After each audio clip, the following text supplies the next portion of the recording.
Bonjour à tous et bienvenue sur la chaîne Wrestling Love. On se retrouve aujourd'hui pour une toute nouvelle vidéo. Alors dans cette nouvelle vidéo, on va parler de TJPW, on va faire donc la review de leur dernier gros show et donc premier show de l'année 2022, c'était le show TJPW Tokyo Joshi Pro 2022, donc 22.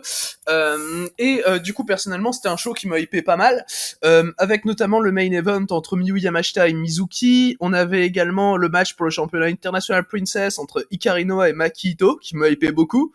Même si j'étais pas spécialement fan du fait d'amener Makito vers le titre maintenant, mais dans tous les cas, on avait une carte personnellement qui m'a hypé bien, comme d'habitude avec TJP, et du coup, ouais, un des shows qui m'a hypé le plus très clairement de ce début d'année. Donc ça s'est déroulé comme chaque année le 4 janvier.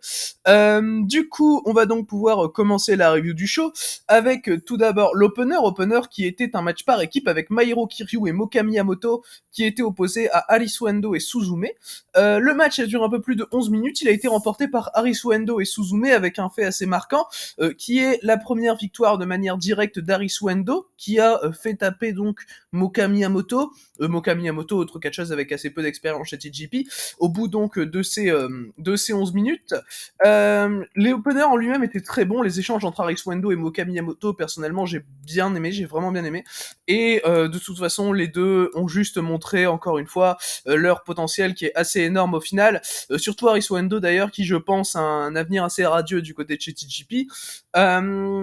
J'ai adoré la fin évidemment avec Arisu Endo qui fait taper Mokami Yamoto, surtout quand on sait que c'est le premier anniversaire des débuts d'Arisu Endo, donc elle avait fait ses débuts dans le 4 janvier 2021, donc à Tokyo Joshi Pro 21, et là, au bout d'un an, un an pile, elle remporte donc sa première victoire. Personnellement, c'est quelque chose que j'ai trouvé très très cool, très très symbolique, et non, franchement, c'était très bien pour ouvrir le show. Il n'y avait pas de meilleure solution à avoir niveau booking. Alors évidemment, Suzume et Mairo Kiryu, j'en ai pas parlé depuis tout à l'heure, se sont également bien montrés et ont eu des échanges assez sympas, mais le match dans sa globalité, et c'est pour ça que j'en parle beaucoup plus, a été concentré autour d'Arisu Endo et de Mokami Yamoto. Du coup, voilà donc pour ce match auquel j'ai du coup mis la note de 3,5, ça commence déjà très bien. On va maintenant passer donc au deuxième match de ce show. Alors, le deuxième match du show, c'était un match entre Shoko Nakajima et Hyper Misao. Alors, sachant que du coup, d'habitude, enfin ça faisait 2 ans d'affilée qu'elles avaient un match l'une contre l'autre à Tokyo Joshi Pro, donc dans le show du 4 janvier, où elle devait changer de nom pendant un mois si elle perdait. L'année dernière, c'était Shoko, et la première année, c'était Hyper Misao. Cette année, c'était un New Year Tiger Child Rescue Match. En gros, c'est l'année du tigre au Japon, et du coup, il y avait un tigre qui était accroché en haut, et c'était un ladder match où il fallait aller rechercher le tigre en peluche. Du coup, t'avais Shoko Nakajima et Hyper Misao qui commencent directement le match en voulant monter sur l'échelle pour aller chercher le tigre. Ça m'a fait assez rire. Déjà, le fait de mettre un tigre en haut, c'est pas banal, hein. Tu vois déjà qu'on est chez DJP, même si évidemment ça a sa symbolique, c'est parce que c'est le premier show de l'année et qu'au Japon c'est l'année du tigre, c'est pour ça.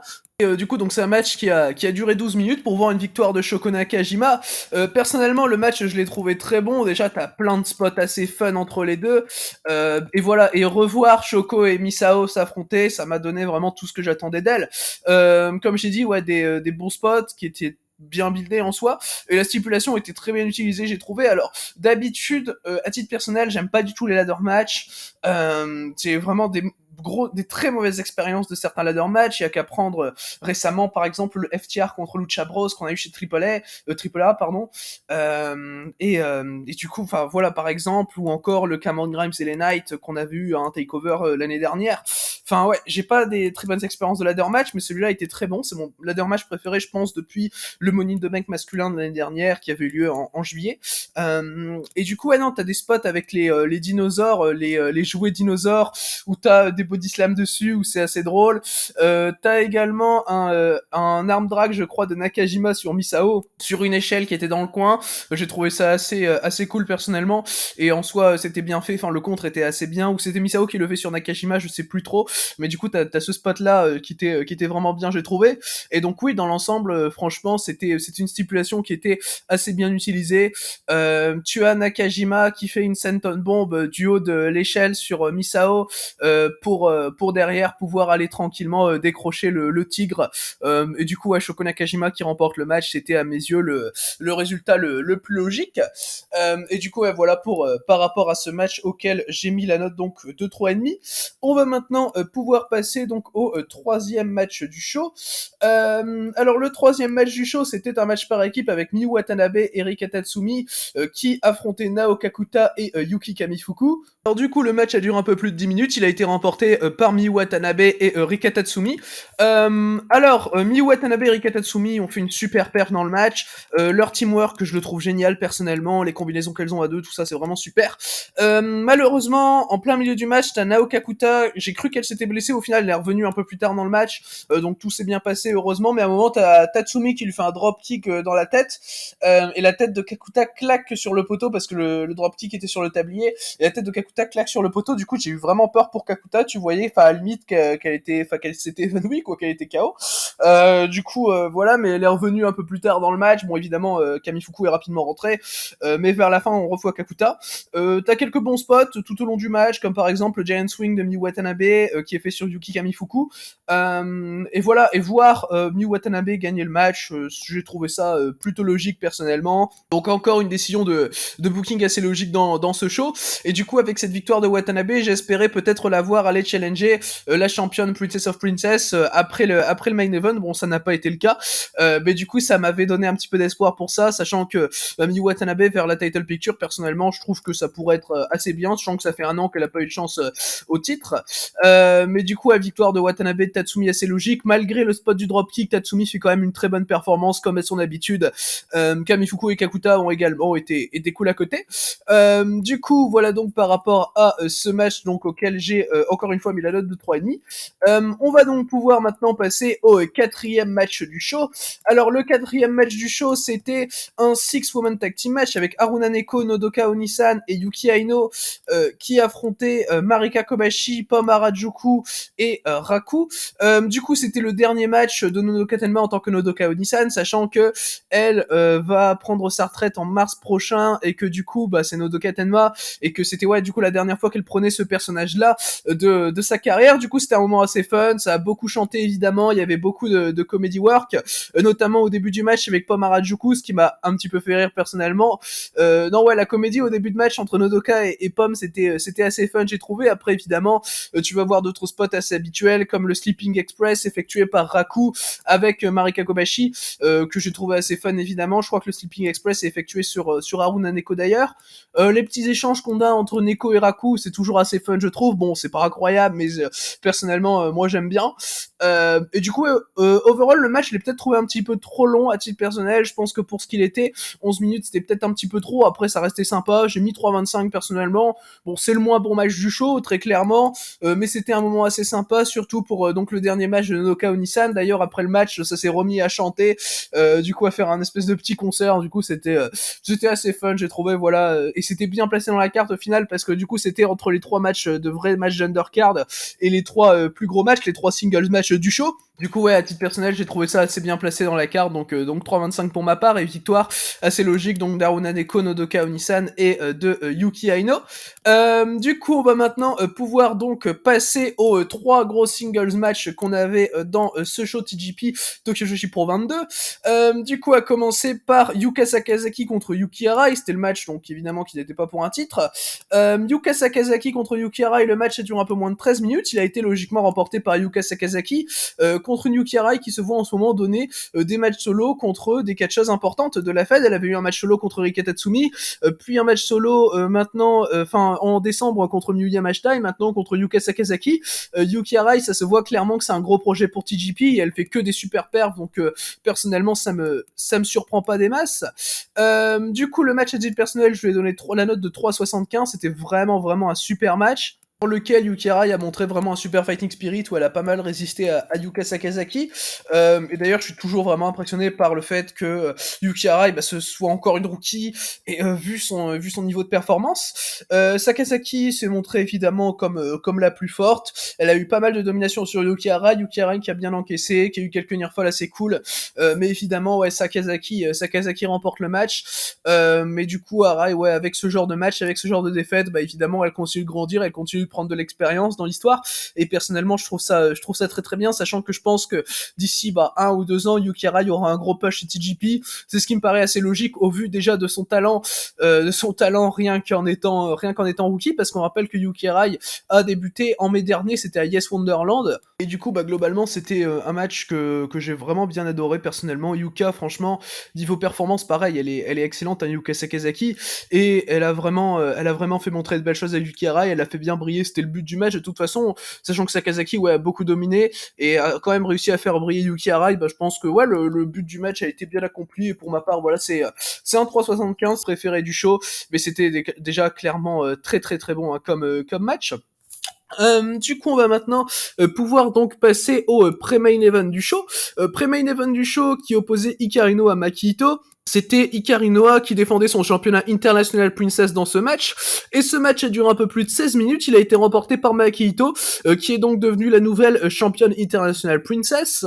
Le match, personnellement, j'ai trouvé excellent et c'est d'ailleurs mon match préféré du show. Maki Ito vient dans le match avec la volonté de finalement d'enfin gagner un match de titre. Parce que en 2021, elle a 4 matchs de titre et c'est 4 défaites pour elle, donc 2 matchs de championnat World et 2 matchs de championnat Princess Tag. Et du coup, de l'autre côté, t'as Hikaru Noa qui veut vraiment élever encore plus le niveau de son règne en tant que championne international Princess en battant finalement celle qui a remporté la Tokyo Princess Cup, celle qui a main eventé Wrestle Princess l'année dernière. Et du coup, elle arrive dès le début du match à distraire Maki Ito. Du coup, elle peut prendre l'avantage assez facilement, elle peut prendre le contrôle finalement du match dans ses premières séquences, où elle va notamment dominer une séquence à l'extérieur du ring que j'ai trouvé plutôt cool personnellement.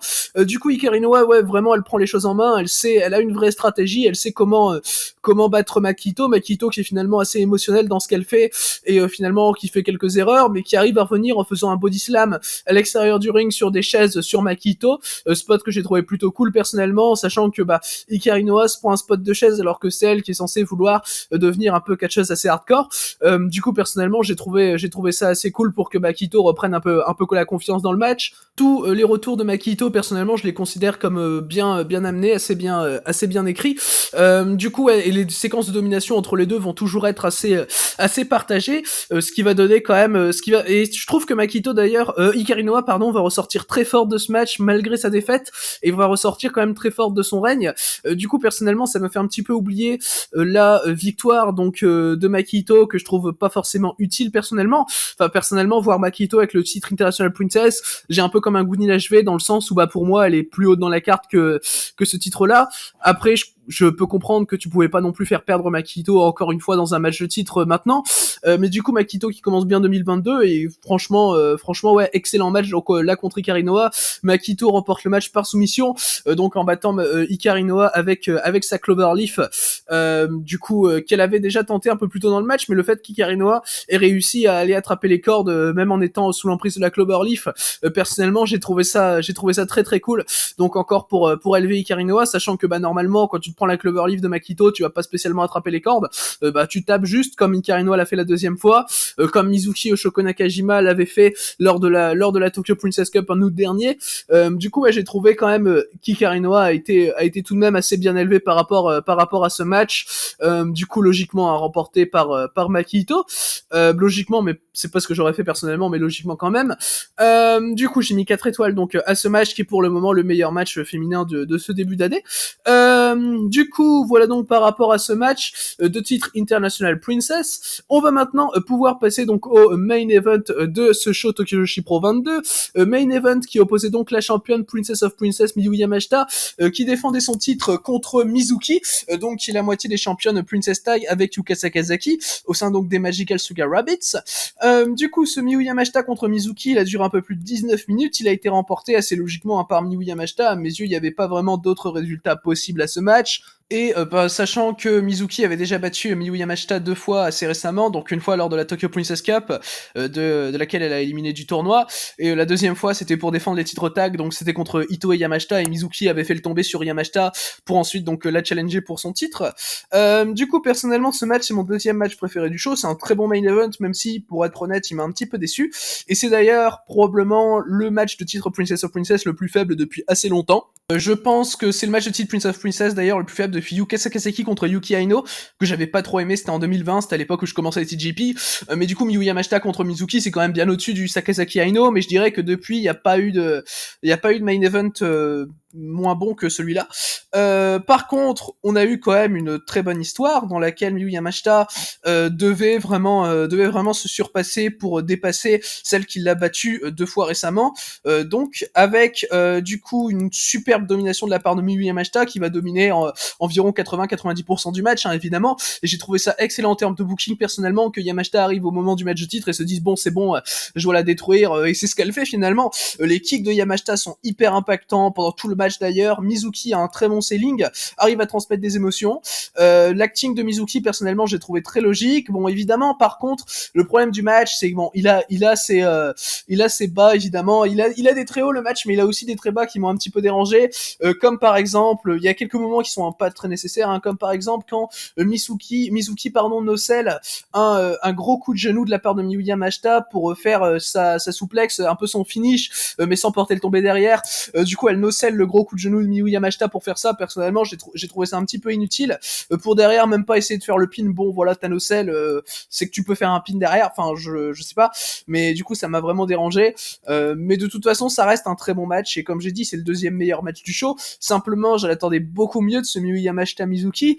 Là pour le coup je pense même pas que spécialement que ça dépasse leur match de la Tokyo Princess Cup, alors qu'on était sur un match de tournoi avec un format qui était un peu moins important évidemment. Et du coup ouais, vers la fin du match j'étais encore investi dans le match évidemment, mais je me disais bon, j'avais déjà ce goût un petit peu de déception, et au final Miyu Yamashita remporte quand même le match avec ses deux Crash Rabbit Hits. Et du coup personnellement voilà, la fin en soi je l'ai vraiment bien aimé, dans le sens où elle veut mettre Mizuki KO une bonne fois pour toutes, où elle lui porte 2 fois son finisher, et du coup la victoire bien impactante de la part de Miyu Yamashita, même si Mizuki a quand même montré de belles choses.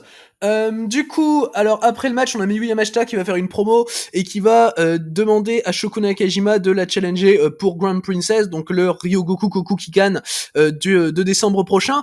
Du coup il y aura pas de défense de titre à Positive Chain, là c'est le petit update par rapport au championnat Princess of Princess, ce qui me déçoit un peu personnellement qu'on n'ait pas de défense de titre au Korakuen du mois de février de TGP, sachant que le match de mars est déjà annoncé, donc je vois pas pourquoi il ferait de défense de titre le 11 février prochain. Mais du coup Miyu contre Shoko évidemment ça me hype beaucoup, surtout dans le contexte d'une Shoko qui commence vraiment à remonter petit à petit, qui a été en finale de la Tokyo Princess Cup l'année dernière, et qui là vient de battre Hyper Misao. Donc au final personnellement je trouve pas ça illogique de mettre Nakajima vers le championnat de Miyu Yamashita, surtout sachant que lors du dernier gros règne de Miyu Yamashita c'était Nakajima qui lui avait pris le titre, c'était à Yes Wonderland 2019, avant du coup de perdre le titre à Ultimate Party de la même année contre Yuka Sakazaki, puis après Rika, puis après on a eu Miyu. Et mais du coup ouais, je pense que Shoko Nakajima est une challenger assez logique pour Miyu Yamashita pour Grand Princess, surtout vu l'importance du show. Mettre Shoko Nakajima personnellement c'est ce qui me paraît le plus logique. Après évidemment je pense que Miyu va conserver son titre à Grand Princess. Du coup voilà donc par rapport à ce Miyu Yamashita Mizuki, et donc à ce qui en découle par rapport à la ceinture Princess of Princess. Du coup voilà donc par rapport à ce show. Alors le show dans l'ensemble personnellement j'ai trouvé que c'était un très bon show de la part de TGP. Bon, hormis la petite déception du main event qui était tout de même très bon, ouais non c'était vraiment très très bon. Tout tourne entre 3,25 et 4, sachant que j'ai qu'un seul match à 3,25. Non c'était juste un show excellent, un des meilleurs shows de ce début d'année à mes yeux. Je pense le deuxième meilleur show derrière le deuxième jour des New Year Wars All Japan Pro Wrestling, dont je ferai la review bientôt, qui sortira je pense demain. Mais du coup dans tous les cas ouais, dans la globalité j'ai passé un très très bon moment. Je recommande personnellement de regarder les 3 derniers matchs qui sont pour moi ceux qui valent le plus le coup, sachant qu'en plus gros conseil je dirais Kirinoa contre Makito pour la ceinture International Princess. Du coup voilà donc par rapport à ce show et donc à cette review de TGPW Tokyo Joshi Pro 22. Merci à vous donc d'avoir écouté cette vidéo, j'espère qu'elle vous aura plu, et du coup d'ici les prochaines vidéos je vous dis à la prochaine.